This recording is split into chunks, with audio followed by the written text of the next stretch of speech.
All right, everyone. So today, what I want to be talking about is the Dex array programming language, which is a really interesting language developed by a couple of people at Google and DeepMind, and it sort of discusses like several ideas to do array-based programming. So, as an array, think of like a vector or a tensor. So that's like a vector of vector, an array of arrays, right?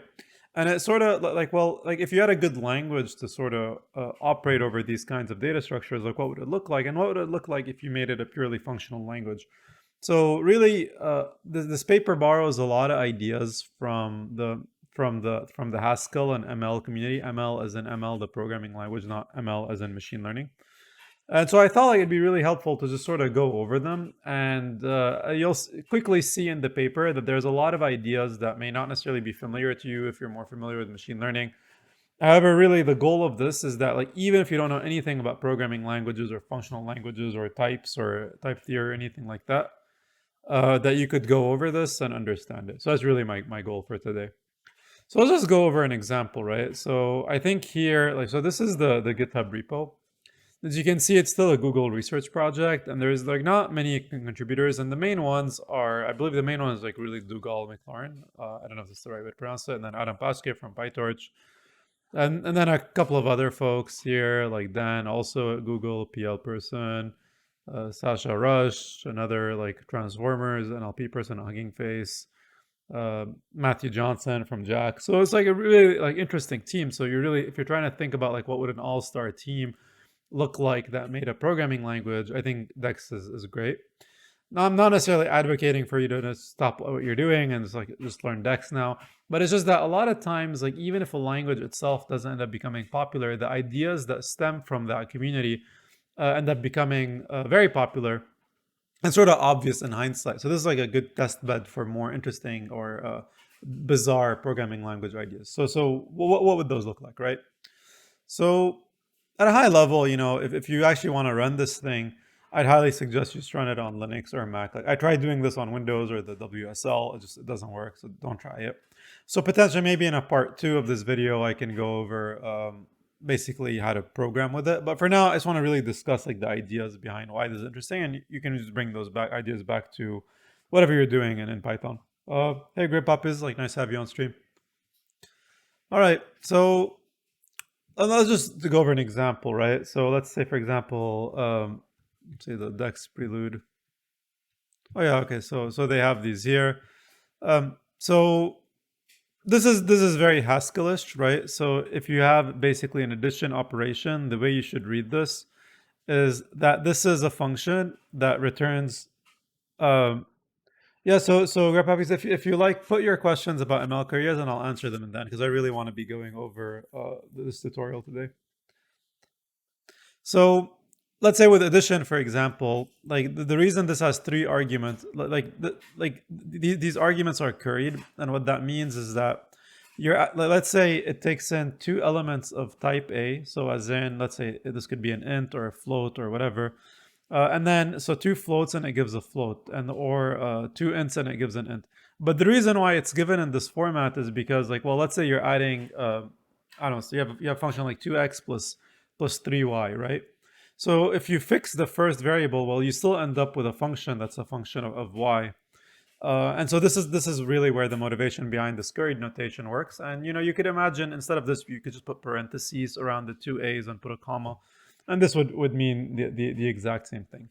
So this is where the syntax comes in.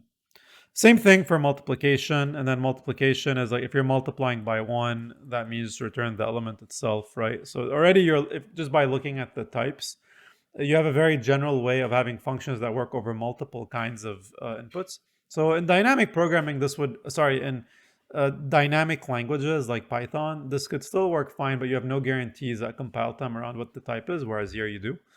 But like if you're working with a language like C++, you would be using something like templates here in this example.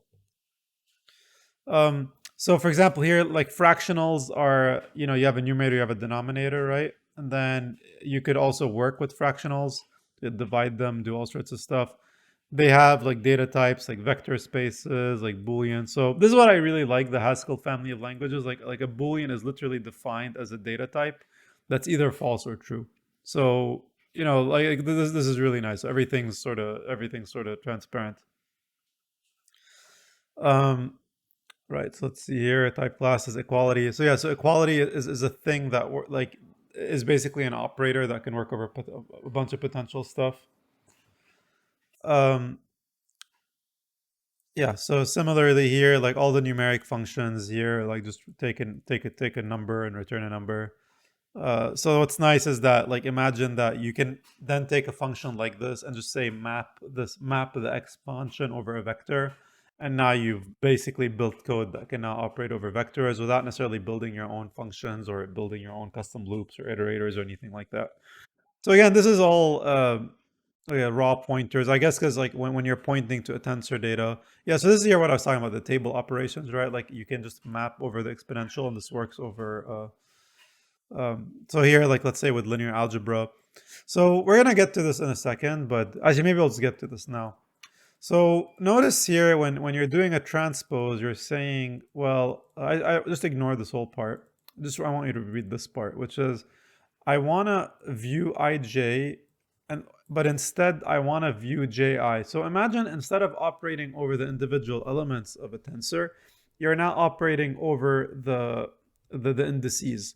And actually, if you go back to the the Dex paper, they say like, well, we have typed indices. So you may be familiar with Einstein notation, but let me just show it to you very quickly.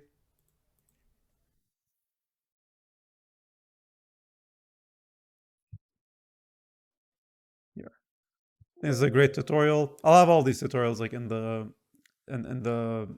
description. But imagine that, like, well, let's say here, actually, maybe I think it's best really shown by example.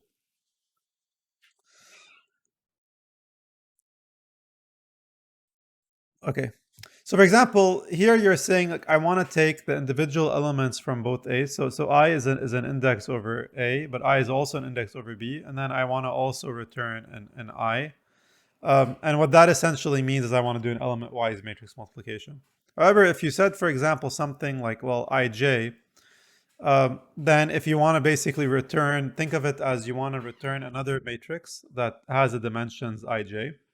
And so if you look at the dimensions of a matrix, like typically, like let's say it's ijjk, right? And so if you say ik, this becomes a multiplication. And so typically Einstein notation is very useful whenever you're doing anything like some operation over two matrices and then some aggregation over them. That's where this becomes really, really useful. So let's just go over a couple of examples, right? So let's say here, for example, we're just operating over A. Then we just swap the two indices. If you just want to return A itself, then you just return the indices as themselves, like I. If you want to just return the diagonal, then you would say I. If you want to return, let's see what else is interesting here. So let's say the dot product, for example, you would say ij and then jk. So it really makes a lot more sense if you just like basically, I'd suggest just open up a Google Colab and sort of try different values out and see if you get what you expect. But this is sort of the nice thing about it is that, well, instead of having to call a specific function that does a certain kind of aggregation, you can just basically have a very simple call signature and this very generic function that does all of this for you and does it very efficiently. So the idea is that ultimately by aggregating all of the stuff, you can create sort of an einsum compiler that does this for you as opposed to maybe reshaping things in a very inefficient way.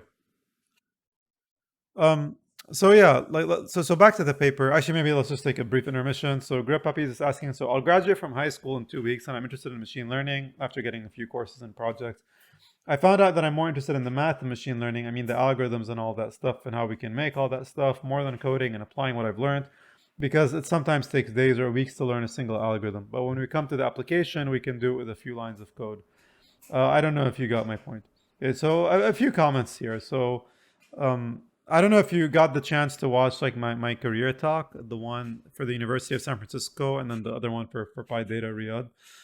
I think in both of those, I sort of say that the idea, if you sort of just want to be a specialist at ML algorithms, you're going to find that this is like a highly saturated field where it's not really even clear to me that it's all that valuable in the long run because for a lot of models, like it seems like we've converged on a couple of architectures like ResNets and transformers that seem to work reliably well for a lot of stuff. And now it's just a question of figuring out like, well, how far we can push those ideas. So generally, my philosophy has been is that like I think learning the basics of ML algorithms is a good downside hedge because you can make good money off of it right now.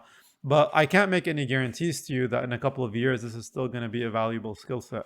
And so what I advocate for is learning like Lindy skill sets. And what I mean by that are skill sets that stand the test of time, like writing, coding, selling. Math is one of them. But even like even if you were to go down the pure math route, which is I just reading what you're saying seems to me one thing that you're interested in, is I would still highly encourage you to program because it's very easy when you're doing math to sort of just procrastinate and read papers endlessly. And if you're just by yourself reading papers, like a piece of paper is not going to tell you that your ideas are wrong, but a computer will. So often the way I think of it is like a computer is like a good way to keep yourself humble and make sure that your ideas are on the right track. So even if you're interested in math, you should still try to become a great software engineer. So I hope that helps.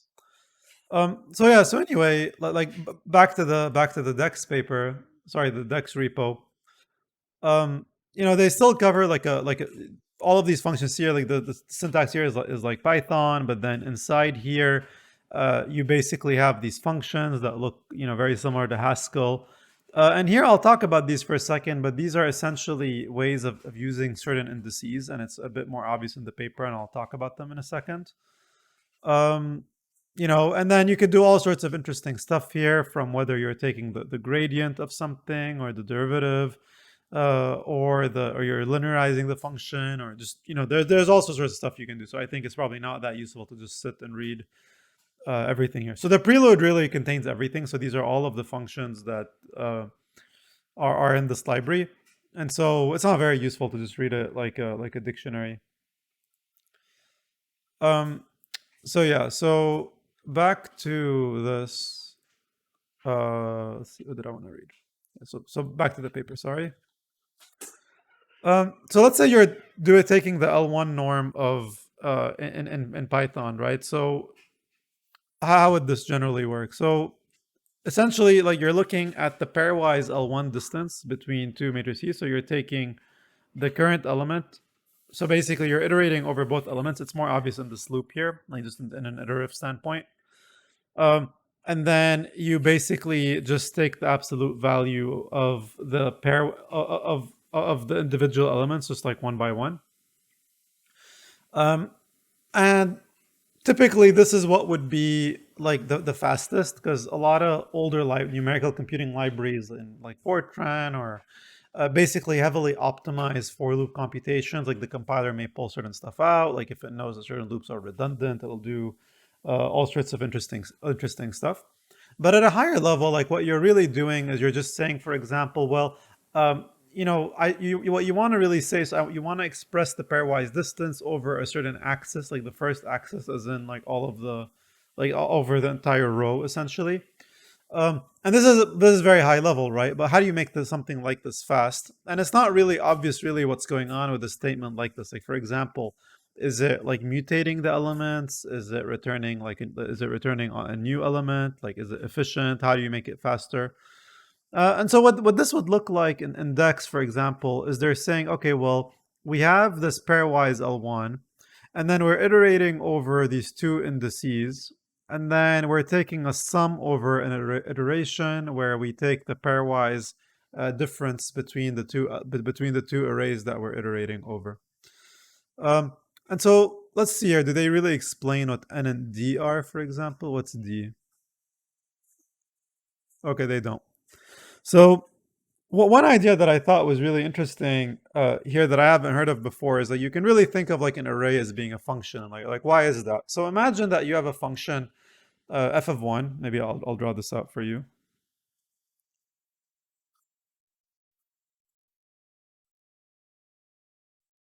Wow, it's so blue.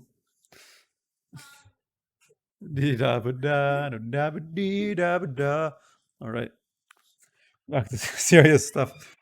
So imagine that you have this array here, right? And then this array has like a bunch of elements, like 1, 2, and 3, right? So now you have a function like f of x, which is just like 2x, right? So this is one way and then let's say you want to map, you basically want to map f over the vector x. well, you would expect to get 2, 4, and 6, right?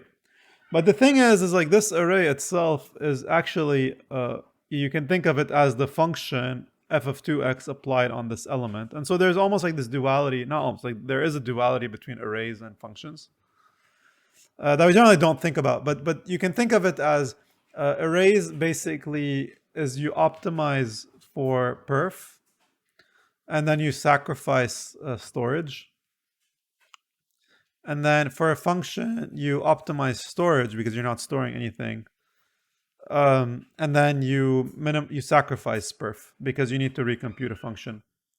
So this comes up. There's a lot of context in which this idea comes up in terms of trading off storage and performance when it comes to applying stuff. But really, the core idea is like what the idea behind lazy functions, as in you can choose to not apply a function on an input until it shows up. That way, you just save yourself storage. It also shows up in other compiler work like lazy tensors by like Facebook and Google. So just like this aspect of laziness, as in like don't do more than you need to, helps you sort of trade these things off. Um, so let's say, for example, now we had a vector, and we wanted to flip it, right? And so, well, one way to think of it is like, well, or a function, whatever. And so one way is to say it's like, well, let's say we have some sort of function called flip, right? And you apply this function, and this is what's called the point freeze style here. Another way to do it is to say, okay, well, I actually want to flip the actual physical indices. So essentially, here it's like in this pointed syntactic sugar. You're saying like, well, I have I have a function that works over x and y, but instead I want a function that works over y and x. So you basically flip. It's just another way of flipping. And I don't know what lamb means in this context, but I think they'll probably explain it in a second. Yeah, so it's a bit more obvious here in the context of a transpose. So in the context of a transpose, you're basically flipping the indices.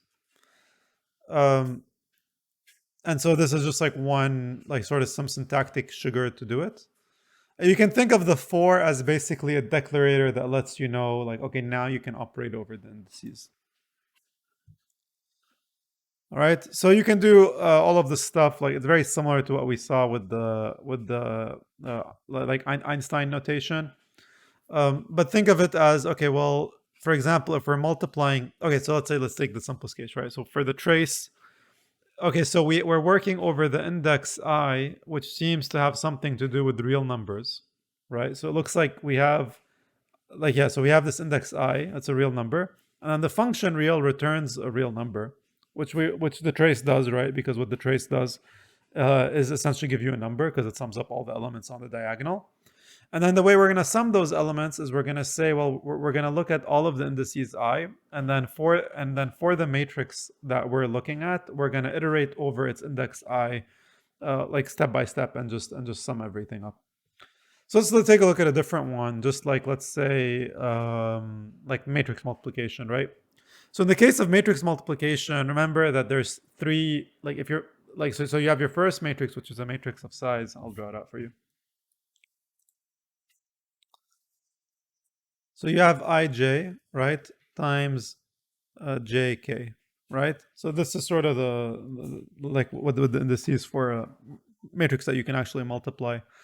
And so let's see here. Do they show up in this case? So what we're saying, okay, is like we have something, and then at the final step, we're returning a function that works over. Let's see. So actually, I think they're doing it here as ik and kj. Okay, so yeah, they're doing it. Let me just follow their notation because it'll make things simpler. So they're saying, well, we have ik times kj, right? And then the output matrix that you're going to get is going to be of size ij, right? So these are the two indices that we end up with. This is these are the indices for the first input, and these are the indices for the second input. So they also show up here, right? So like that's again. So by the way, this means this. Like you're saying this relates to this, this relates to this, and then the output of this whole thing is this. And now what we're basically going to do is that basically remember the way matrix multiplication works, right? Like you're going over the rows, of the first matrix, and you're multiplying them by the columns of the second matrix. Effectively, the operation looks like this. So that's exactly what we're going to code up. We're going to say, well, we're going to take ij. So these are the these are the elements over which we're going to iterate, and then for that specific index in the output array, we're going to then iterate over the specific element of that row or the specific element of that column, and that's what we're doing here with this xik and then ykj. Right? So how do you read this? So x is the first matrix, right? So the row of the first matrix, and then the element, and then let's say the first, second, third element of that matrix. Whereas here we're saying, okay, we're going to look at the second matrix, and then we're going to look at the second, so the first or second row, right, instead of the second column, and then we have a hard-coded column. So again, like so instead of thinking about numbers really in the operations, we're thinking over, well, what are the indices over which we're working over? And generally this makes sense because generally you don't care too much about, like, again, like when we think about these for loop abstractions, this is just for us like working over like a low level, like we're using the contiguous memory representations of tensors in memory to be able to multiply stuff. Whereas really what we want is sort of these higher level operations. And it's nice because just by changing the indices, you end up with these like vastly different computations. So for example, like something like the outer product, we're just basically taking ij and then we're outputting ij. So this tells us that we're inputting so this tells us that we're outputting a matrix of size ij, for example. So just looking at the type definition tells us really what this thing does, and this is sort of a nice property. So do they explain what for means actually? Just because we're sort of guessing really what it means here. I think they'll probably get to it. So they're already saying like, well, an index set, and notice like how this paper doesn't explain everything. It just gives you examples and then explains it. And I figure maybe because like their audience is PL people, not just ML people. But yeah, so typically when you think of a function, for example, so first off, like they're saying here, I'll just highlight some stuff. So they're using this type system called the Hidley-Milner variant. And then we can choose to explicitly annotate the index binder with its type as for I from I to n, but we usually let type inference supply the annotation for us, right? So let's read this a bit more. So let's go here. Maybe let me take a screenshot because I think it'll make the comparison a bit easier.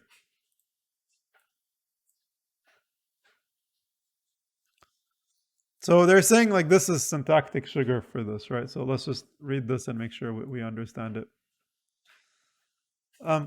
So in the first one, we're saying, well, we have this, okay, so here, so pairwise L1, and then, okay, so here they're saying for ij, but what they actually mean is two nested for loops, which is saying for I from, I guess, 0 to n, right? Like basically all of the indices, and then same thing from j to n.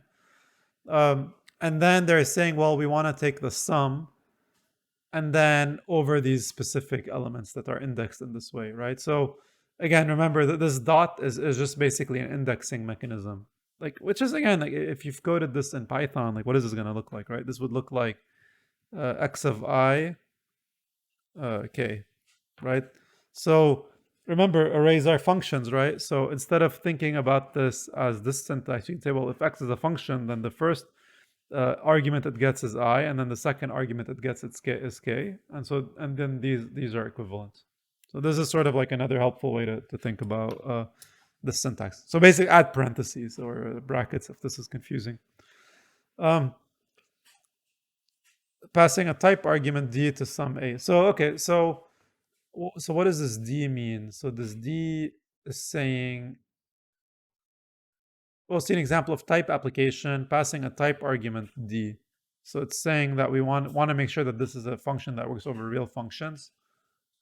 And then that's what the d is doing here. Otherwise, it's not very useful. Okay, this is fine. So let's just take a look at a couple of examples. So now let's say we wanted to make this L1, like, yeah, so we want to compare it within a batch of images, right? So how would you typically do this in NumPy? Well, you would say something like, well, I want to reshape like the images I have to know what the number of batches in and X and Y. So you basically flatten it out. And once you flatten it out, you take the pairwise L1s of this whole vector. Instead, what you could do is you could say here, so you say vex ijk, and then images ijk, and then the distance are the pairwise L1 over this vex. So really this makes sense. And sort of the magic is happening here, where we're basically reordering the indices that we're working with. So again, by abstracting over these indices, it lets us do these sort of really simple and short algorithms for working over them.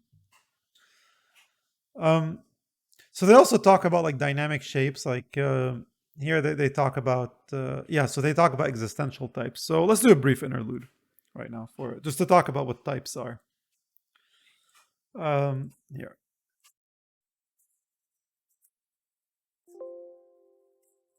So again, type theory can be this complicated thing, but all of the types, and there's sort of a more complicated version of this Dex paper that will go over some of these ideas, but I think the main idea is relatively simple. So going over this, what is this really trying to say? Well, you can think of a function as being a proof that something is true. So for example, if f of 2x on x equals 1 returns if f of 2x where x is equal to 2 returns 4, then that tells you that the function is operating correctly.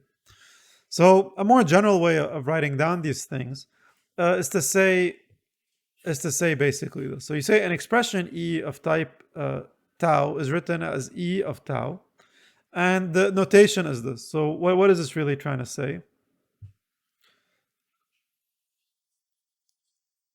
Expression, or is it?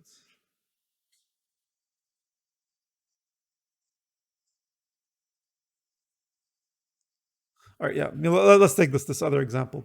So let's say we're working over like a universe. So I'll explain what universe means in a second. But basically, just think of it as like, well, we have this number e1 and it's real, and we have this number e2 is real. Well, if you sum both of these things up, well, you're guaranteed to be with a real number. Whereas if you take two integers, it's the same. But however, let's say if you take let's say this was a division operation and you divided two integers, you're not necessarily guaranteed to be with an integer, right? You could have an irrational number, like a real number. You could have a rational number. So there's no such guarantee. So the way you can think of it as the dot here, the colon means the type of this variable. So and then this gamma, you can think of it as being your state. So what do I mean by that? Like, well, a function that's like f of x is equal to 2x, like this is a stateless function. But a function like, well, f of x is equal to 2x, then write a equals 5 in memory. Well, that's a function with state. So instead what you would do here is this part, and you would say, well, let id equals e prime. So you're essentially assigning some state.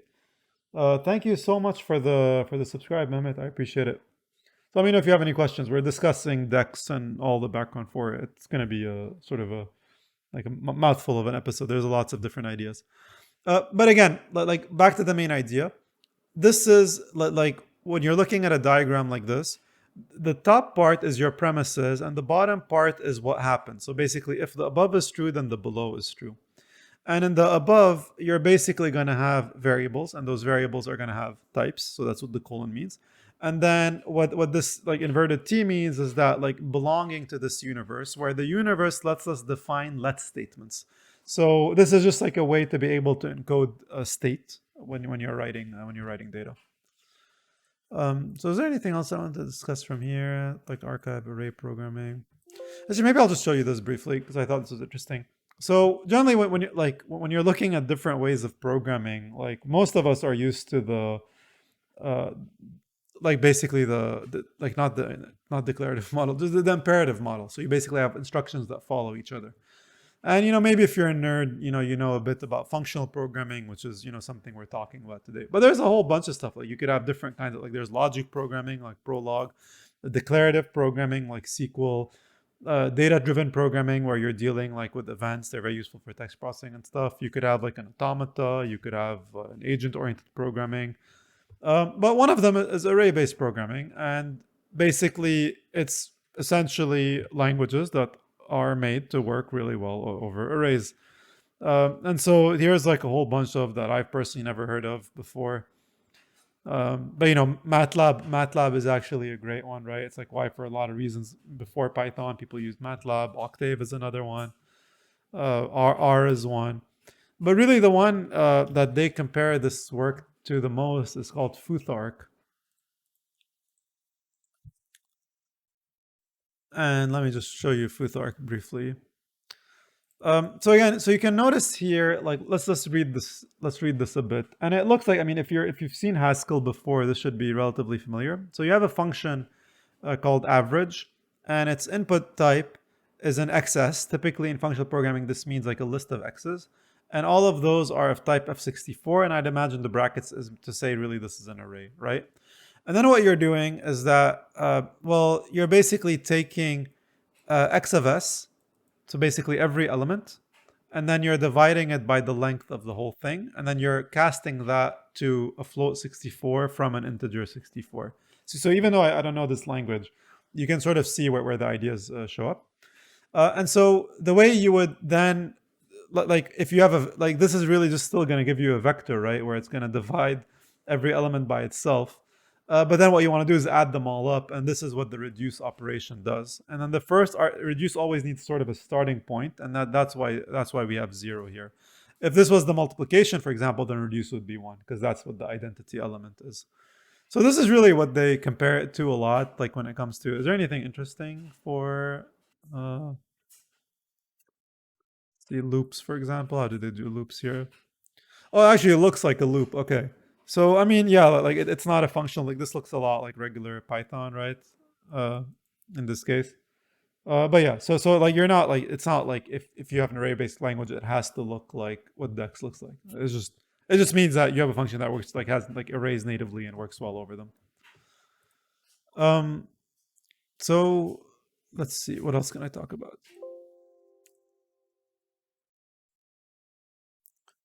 As someone interested in machine learning, it's good to see such a channel on Twitch. Like, how often do you broadcast?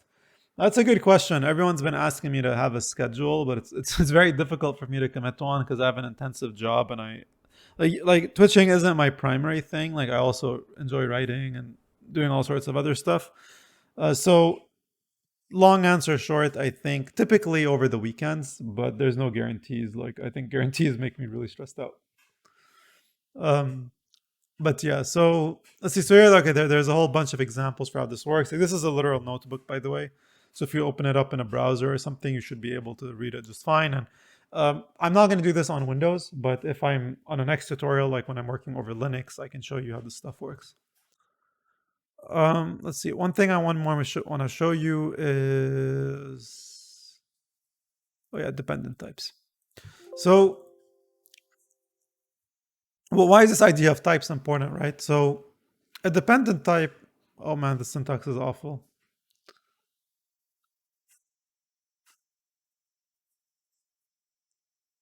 Okay. Do you have a simpler explanation that I can give? All right. So imagine that, like, for example, you have a function. Actually, I think I had a tweet about it. Let me show you.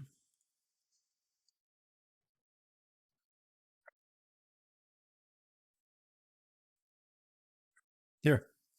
So this is a good example. So imagine that you have a type, and then you have a class, and then in the class, you look at a value that was set, and if the value is less than a certain threshold, then you change the type of the class. Otherwise, you make it another one. And so it's only until you call this function, you instantiate this class, that you're going to know exactly what its type is. And this is really what a dependent type is. Like this is a hack for it. But this is again like useful when you're working with numerical code and you can convert stuff. So you still get the benefits of static programming, but you can do still have an efficient compiler that works over the data. So there's also, I mean, like related is flow sensitive. So this is I showed you how to do a dependent type in a flow sensitive way. And so this is here like an idea of, well, you can change the type of something depending on what happens during a loop. Uh, Gradual typing is basically not needing everything to be uh, a static type. And so, let's say, so if you look at something like the type annotations in Python, like it's not like it breaks if something is not annotated. So to make that possible, you need dependent types. Sorry, you need the gradual types. Intersection types are if something can be two things at once. So, for example, like something, for example, can be printable and equatable at once, right? So let's say these are two types. So these ideas show up in Haskell quite a bit. Um, and really, I think what I think is the most interesting one is refinement types. So what refinement types are is basically a type that has some sort of guarantee on the number. So for example, like let's say a non-zero integer or an integer that's larger than 5. So being able to encode this in the type will then tell you, like at compile time, if you have any numerical stability issues or if there's any tricks you could use to accelerate your compiler. But generally, think of it as you're giving more information to your compiler to do interesting stuff with it. So if your compiler doesn't do anything interesting, there's really no point in doing this. But if at the very least, let's say it fails on something that you would expect it to succeed on, that's already informative and will help you like debug stuff. So yeah, so I'm sort of mentioning all of these ideas because they show up quite a bit in the Dex paper. So let's keep going over the Dex paper, I think.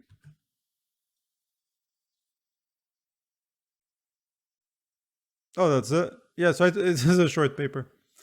But yeah, I mean, really, so remember what we talked about is that instead of operating over elements of arrays or elements of matrices and tensors, we can operate over their indices. And operating over their indices, we can build functions on top of those indices and recover a lot of very common algorithms in linear algebra. The benefit of this approach is that it looks a lot like Einstein notation, but you sort of build a language like natively for this kind of stuff. And again, Dex is an array-based programming language where the indices are first-class types. One of the ways in which this you can think of, like one of the reasons this becomes easy to implement or possible to implement in languages that look like Haskell or in the ML family, is that when you think of indexing into a multidimensional array, like let's say you're saying I want to index into x and then I and then k. Well, this is very like if you think of x as being a function instead, that means that you're applying index I and then you're applying index k. So this is like a different way of thinking about it, but for all intents and purposes, these notations are equivalent. And generally, whenever you're reading this kind of code, uh, it's always best to just run it to sort of get some intuition as to what's really happening. But always for me, reading at least the top part of the types is very helpful. And in this case, like, well, like, well, it's going to return something that's operating over indices I and j, and it's going to be, and then it's all going to be real numbers. So you'll often see in languages like Haskell or even in Julia, like people can have like a type that's called like a numeric, which means that like this could be a real number, it could be an int, like it could work over all of them. So there's no reason necessarily to just constrain this to real. I don't know if there's like numeric types in index, but just something to keep in mind. But really, again, think of it like if you find any of this confusing, really what we're doing is really just this kind of code, like matrix like I have this meme that like deep learning is really just matrix multiplication, and matrix multiplications are just like nested for loops. And so anything that accelerates nested for loops is very helpful. So that's why there's a lot of compiler tricks. I actually have them on a GitHub repo. GitHub. Let's see compiler tricks. Let me show you this. See compiler optimizations. Uh, Here. So I think these are just very helpful to keep in mind. So for example, here, let's say you're checking, for example, if some condition is true inside of a for loop. Well, if you can pull it out to outside of the for loop, it can be a lot faster. Another thing here, like loop unrolling, I think is a very important trick. So let's say you have something that loops over 100 times. What you could instead do is make it loop 50 times by incrementing the seeds and then applying an operation twice. And then obviously you could extend this even further where you could just straight up go ahead and apply something. So that way you're not just like going over a looping function. You would just like as in like your compiler would come and literally copy paste the function called g a bunch of times and make this a lot faster. Others are like stuff like loop collapsing, for instance here, where you, if you have nested for loops that look similar, what you could do is sort of generalize them, and so here, like I think the idea is more obvious in loop fusion. So let's say you have two for loops that look like this, so they both go to 300, and you're indexing I. Well, you could just make both of put those both in the same loop. That way, your program will run for half the amount of time. So again, all very when you think about them, they're sort of obvious tricks, but again, because this is so important for numerical computing, like really you're just working over for loops. It's one of the reasons why people have spent a lot of time making sure this is fast. And then the flip side of that is, well, again, and it's the whole point behind this project, right? Like you don't want to, like, if you want something that's as expressive of this, you don't want to lose the performance of this. And so Dex is really supposedly like a good trade-off for this. All right, so now I think I want you to just quickly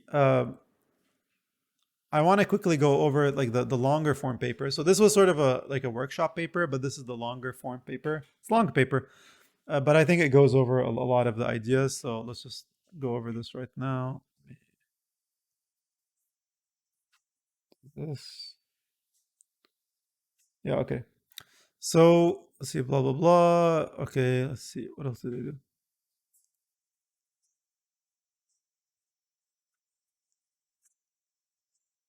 Yeah, so notice here how like array indexing is just you take the array and then you index it when it's in a dot. Remember, an array is just a function in this paradigm.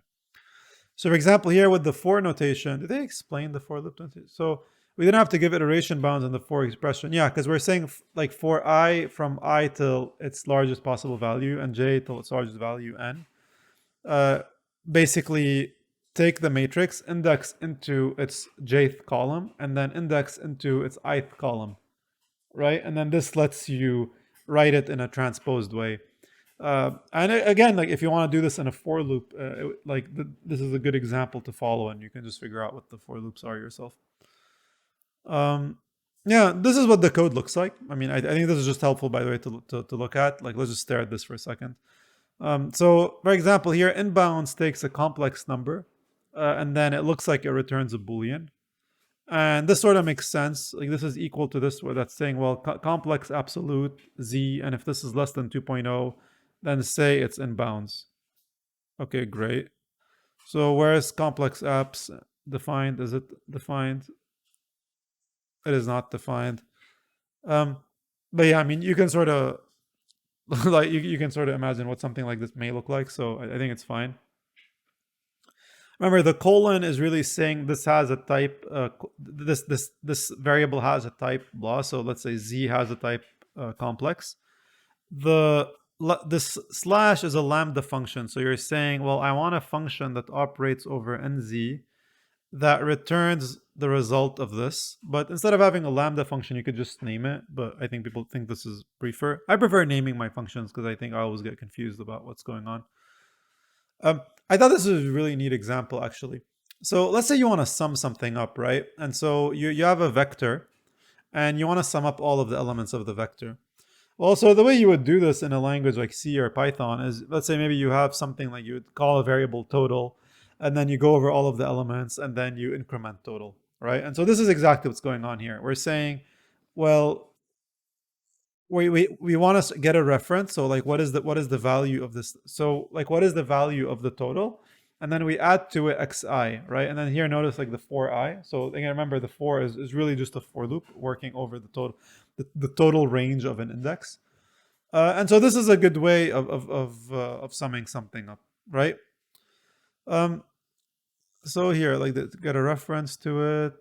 What was the issue with this again?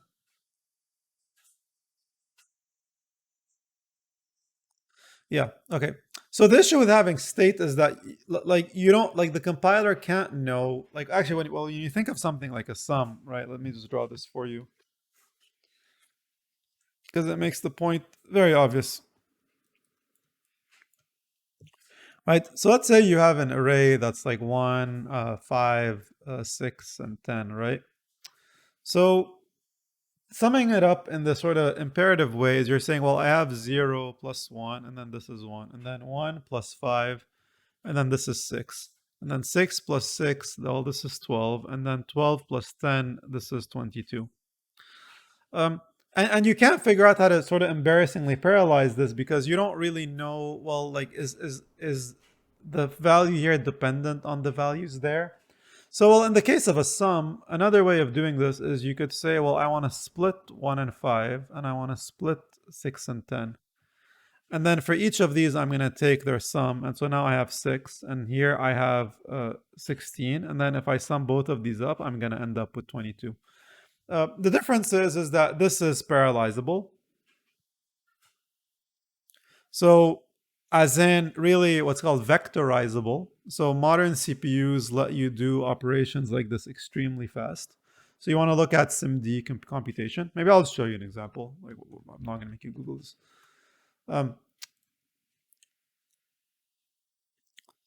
Here, so single instruction, multiple data. So the idea behind single instruction, multiple data is CPUs are highly optimized, or for at least, I believe NVIDIA. I'm not sure if the AMD ones have this. Probably, they probably do. But long story short is that like you have a single instruction, basically the addition operation, that you're executing over multiple multiple data streams, and you can do this in a threaded manner or like multi-core manner or whatever. So the disadvantage, I think, is not all algorithms can be vectorized easily, but like when they are, it takes a lot less time to do this. Like essentially, the parallelism is essentially free, and it's what people call embarrassingly parallel in this case. Um, so yeah, so is there a way we can write it like this, right? And so here, where was it? So okay, so let's see here. Okay, so they have what's called like an effect, and an effect is a way to have a side effect in your system without necessarily losing the purity. And I know this sounds kind of convoluted, but think of it this way: like, well, doesn't like let's say, well, you have an accumulator, and then you're storing data on this accumulator to figure out what the total sum of an array is, right? So again, this in this case, the accumulator is 0, then it's 1, then it's 6, then it's 12, then it's 22. That's the values that your accumulator are taking. But if you're never actually looking at it, like, do you really need to instantiate it? And so the idea is instead, well, if we can write it with this run accum effect, then you can effectively aggregate all of the elements of a vector, so you can sum them up without necessarily losing any sort of parallelism. So this sort of effect programming is something they talk quite a bit about, and maybe I think we'll look into it a bit more.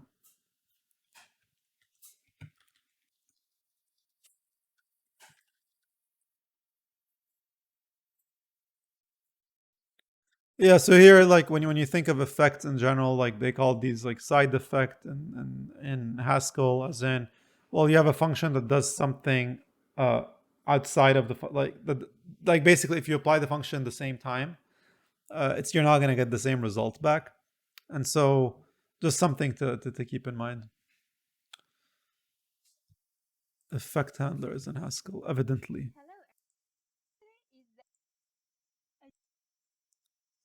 All right, I think I'll watch this and then give you more information because I'm also not too sure how this stuff works here on effects. All right, so back to the paper.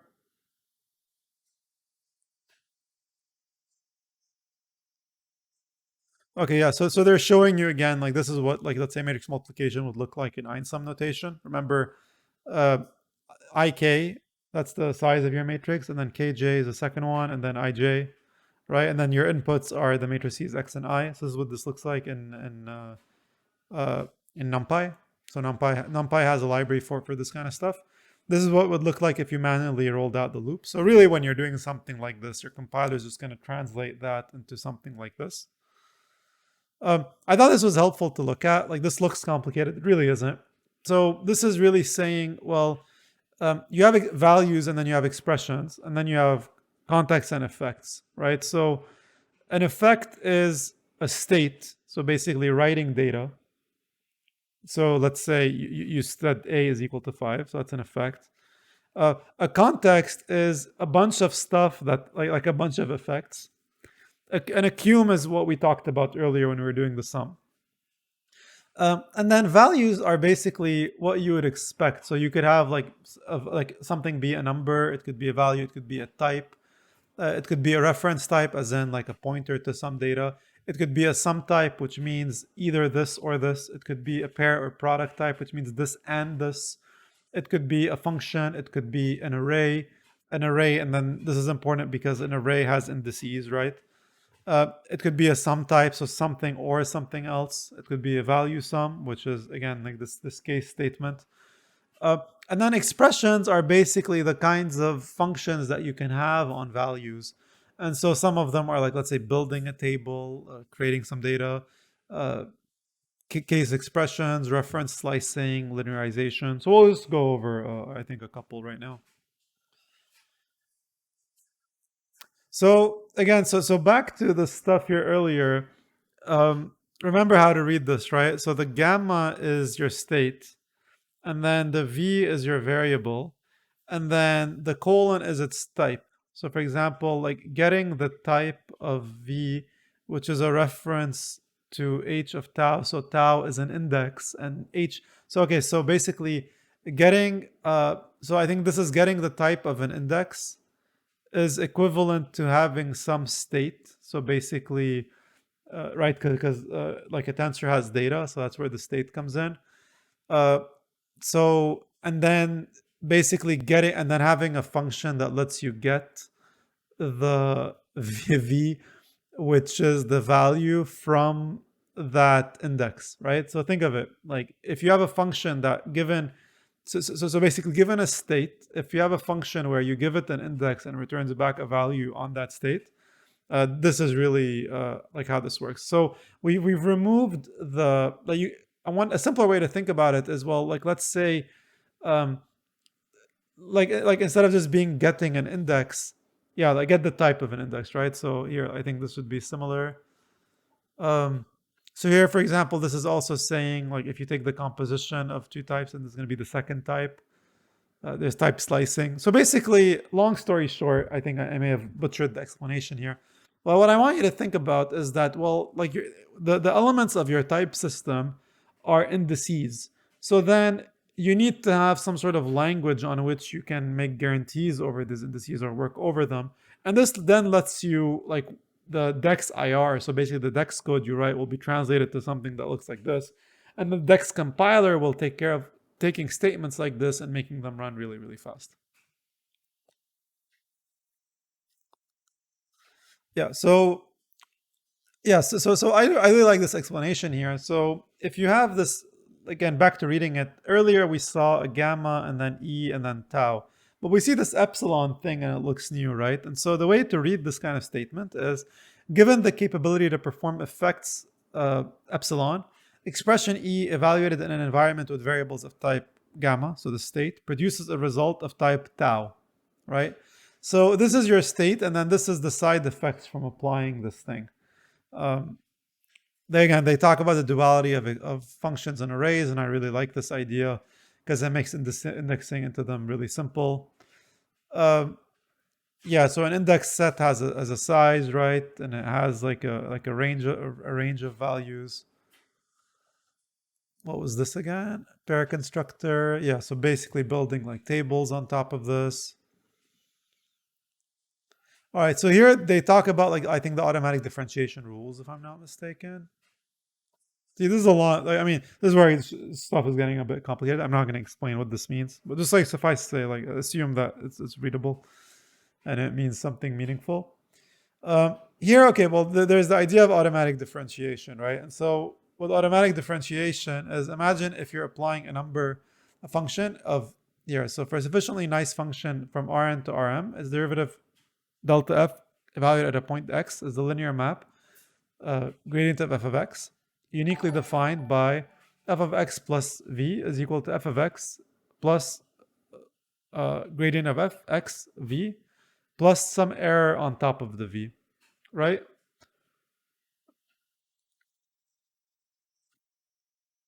And so then they use this to derive some rules for forward mode and backwards mode ADO. Thank you for subscribing, Mehmet. Really appreciate it.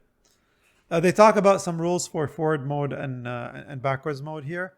Um, I would suggest like this is a bit too complicated maybe as a first introduction, but I'd highly recommend the Jack's AutoDiff cookbook.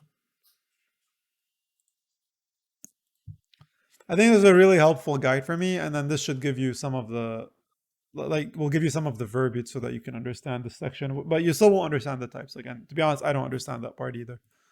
I'll just put this here for you. See what else is going on.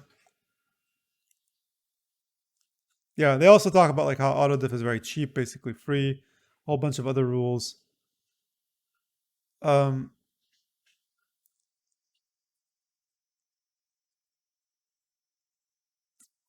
yeah, so Dex optim. So they have their own intermediate IR that takes care of eliminating and doing stuff in forward loop. So this is exactly the C compiler optimizations I talked about earlier. Um, Let me make sure that you have that guide as well here in my.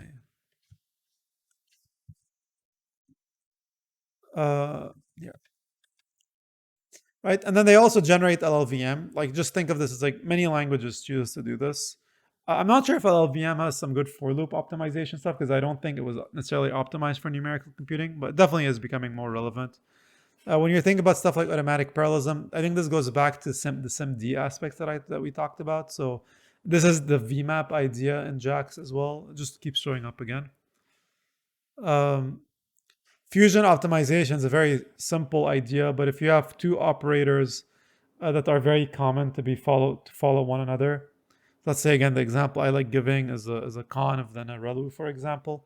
If your hardware provider gives you a really fast conv relu implementation that just does both at once, you'd rather use that. So then what your compiler will do is fuse your operators to take advantage of the optimized hardware. Okay. They talk a lot about like nested, like here, they talk a lot about having like nested array, an array of structures to structure of arrays. Uh, so if you want to understand this idea better, the structure of arrays lets you optimize your memory layout a lot better. And if you want to understand this idea a bit better, I'd recommend you check out like my ECS is all you need tutorial, Mark Serafim.